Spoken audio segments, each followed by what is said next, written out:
सीधा आपको गोरखपुर ले चलते हैं, जहां यूपी के सीएम योगी आदित्यनाथ 1000 जोड़ों के सामूहिक विवाह और 250 करोड़ की योजनाओं का लोकार्पण कर रहे हैं। इन सभी 1000 नौ दंपतियों को उनके नए जीवन की हृदय से मंगलमय शुभकामनाएं देता हूं। वास्तव में एक सद्गृहस्थ के लिए विवाह भी एक संस्कार है और उस संस्कार के माध्यम से वो अपनी पैतृक परंपरा को आगे बढ़ाने का कार्य करता है। इस सृष्टि की रचना, जीवन चक्र, ये सब इसी से जुड़ा हुआ है। लेकिन समय के अनुरूप किसी कालखंड में इसमें सुधार हुए होंगे, परिवर्तन हुए होंगे, लेकिन विकृतियां भी आई।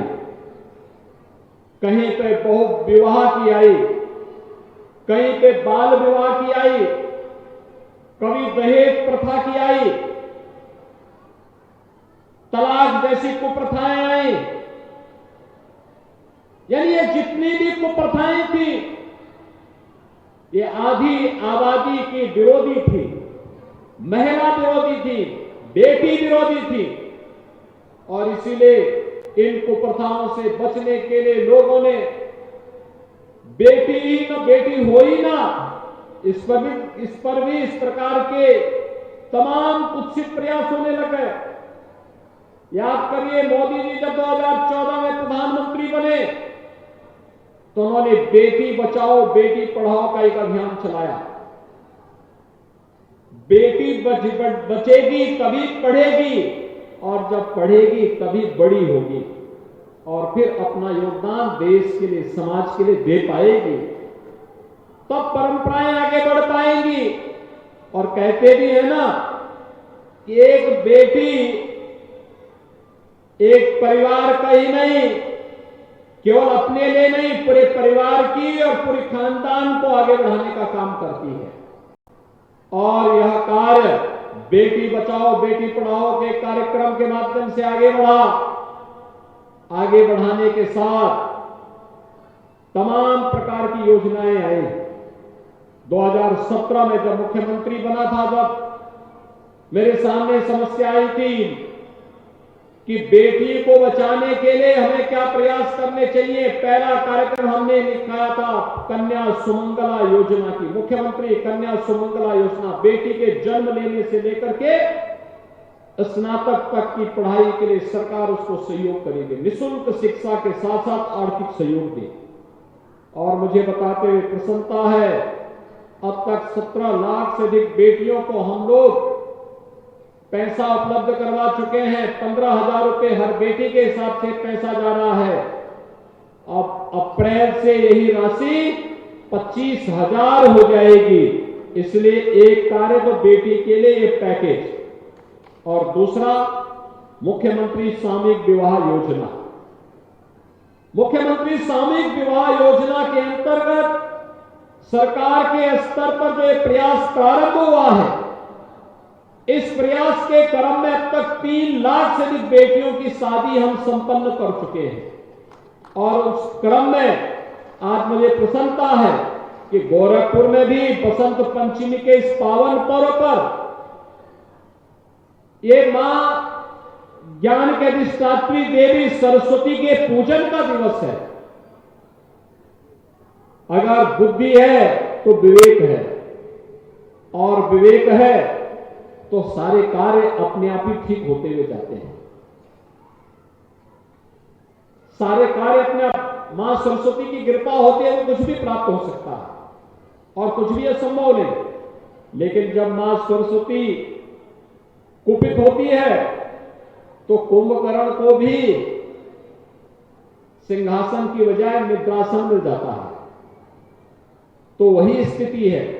मां सरस्वती के इस पावन पर्व पर आज 1000 नौ दंपतियां वैवाहिक बंधन से युक्त होकर के एक नए जीवन में प्रवेश कर रही है। प्रत्येक विवाह के लिए सरकार ने 51,000 रुपया उपलब्ध करवाया है। जिसमें 35,000 रुपए की राशि उनके अकाउंट में जा रहा है। बाकी अन्य खर्चे उनके लिए उपलब्ध करवाए गए हैं। इन सभी कार्यक्रमों को आयोजित करते हुए मुझे बहुत प्रसन्नता है कि एक गरीब बेटियां, उन परिवारों की बेटियां और बहुत सारे संपन्न परिवारों के भी बच्चे आज सामूहिक विवाह के कार्यक्रम में शामिल हो रहे हैं। अब मुझे बताओ, क्या मैं स्वयं भी आपके यहां इस वैवाहिक कार्यक्रम में आया हूं? अगर कोई लाभ चाहता कि उनके घर में शादी विवाह का कार्यक्रम हो, मैं आऊं तो नहीं आ सकता था, क्योंकि इतनी व्यस्तता रहती है। लेकिन मैंने कहा भी गोरखपुर में 1000 विवाह हो रहे हैं, उन सब में जरूर शामिल होगा, तो एक तो मैं भी यहां आ गया। मुझे भी इन बेटियों की शादी के कार्यक्रम को देखने का अवसर प्राप्त हो गया। रवि किशन को वैसे आप देखते, बुलाते तो कहता कि नहीं 15 लाख रुपया लूंगा, मानता ना। अच्छा बताओ, रवि किशन की फिल्म कितने लोगों ने देखी? ये पीछे महिलाएं तो हाथ खड़े करें, कितने लोगों ने रवि किशन की फिल्मों को देखा है ना? फिल्म अच्छी लगती है। कितने लोग हैं जो रवि किशन के साथ फिल्मों में काम करना चाहते हैं? और पूरा ही पंडाल काम करना चाहता है।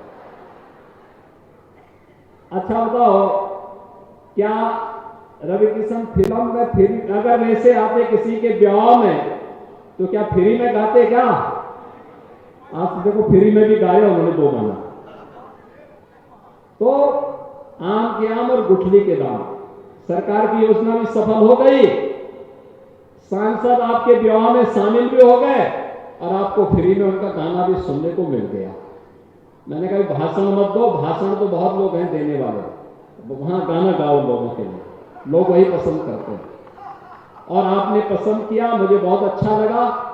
जैसे खुश आज आप हैं, ये खुशी हमेशा आपके ऊपर बनी रहे, यही मैं बाबा गोरखनाथ से प्रार्थना करता हूं, प्रभु राम से ही प्रार्थना करता हूं। यहाँ रुकते एक छोटे से ब्रेक ले चलता है। ब्रेक के बाद आपका स्वागत। सीधे आपको गोरखपुर ले चलते हैं, जहाँ पर सामूहिक विवाह योजना के तहत 1000 जोड़ों के विवाह हो रहे हैं, जहाँ पर सीएम योगी आदित्यनाथ क्या कुछ कह रहे हैं, सुन लेते हैं। उसका मालिकाना अधिकार महिलाओं के नाम पर उपलब्ध करवाने का कार्य भी किया गया है। ये सभी कार्य महिला सशक्तिकरण के लिए प्रधानमंत्री मोदी जी के विजन को आगे बढ़ाने का ही क्रम है, और ये सामूहिक विवाह का ये कार्यक्रम भी इसी क्रम में आगे बढ़ रहा है। आप सबके प्रति मैं अपनी शुभकामनाएं देता हूं, ईश्वर से ही प्रार्थना करता हूं कि आपके जीवन में सदैव यही खुशी बनी रहे, आपका जीवन सुखमय हो, मंगलमय हो। इसी दृष्टि से आज मैं फर्टिलाइजर कैंपस में आयोजित इस सामूहिक विवाह कार्यक्रम में भाग लेने के लिए आपके बीच में उपस्थित हुआ हूं। और जब विवाह का कार्यक्रम होगा तो खुशी आपके घर में भी हो और पूरे जनपद में भी हो। तो जनपद की 252 करोड़ रुपए की परियोजनाओं का लोकार्पण भी हो रहा है। जनपद वासियों को भी इसके लिए बधाई। इसमें सड़क के भी कार्य हैं, शिक्षा के भी हैं, स्वास्थ्य के भी हैं, बाढ़ से बचाव के भी हैं, पेयजल के लिए भी हैं। देखिए, सामूहिक विवाह का कार्यक्रम यहां पे हो रहा है, लेकिन अब पानी के लिए भटकना नहीं पड़ेगा। अब तो हर घर नल की योजना से आपके घर में ही पानी आएगा। पानी अगर घर में आएगा तो पानी की एक एक बूंद को भी बचाना है। जल संरक्षण के उपाय को आगे बढ़ाना है। अगर हम इन कार्यक्रमों को आगे बढ़ाने का कार्य कर रहे हैं तो स्वाभाविक रूप से ये जल हमें अनंत समय तक मिलता रहेगा। शुद्ध पेयजल की आपूर्ति से मनुष्य भी स्वस्थ होगा, बीमारियां से बचाव होगा, स्वास्थ्य के लिए जो पैसा खर्च होता है उसमें भी बचत होगी। सरकार की योजनाओं का लाभ आपको देने के लिए डबल इंजन की सरकार पूरी प्रतिबद्धता से कार्य कर रही है, और आज हम सब इसी विश्वास के साथ आपके बीच में यहां पर उपस्थित हुए हैं। मैं आज के इस अवसर पर एक बार फिर से सामूहिक विवाह कार्यक्रम में 1000 दंपतियों को वैवाहिक बंधन में जुड़ने के लिए उनके परिवार के सभी सदस्यों को मैं हृदय से बधाई देता हूं, अपनी मंगल में शुभकामनाएं देता हूं। और यहां पर जितने भी उनके परिवार के सदस्य आए हैं, दोनों ओर से आए हैं, उनके लिए भोजन की व्यवस्था भी है।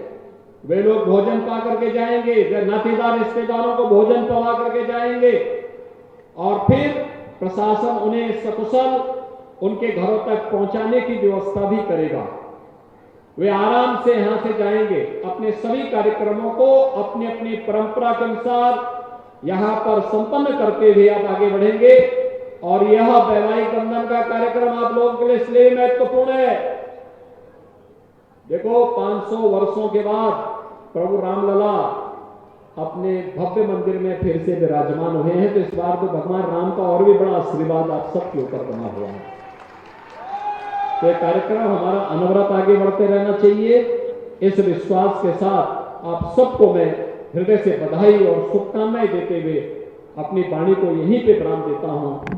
धन्यवाद। जय हिंद, जय जय श्री राम।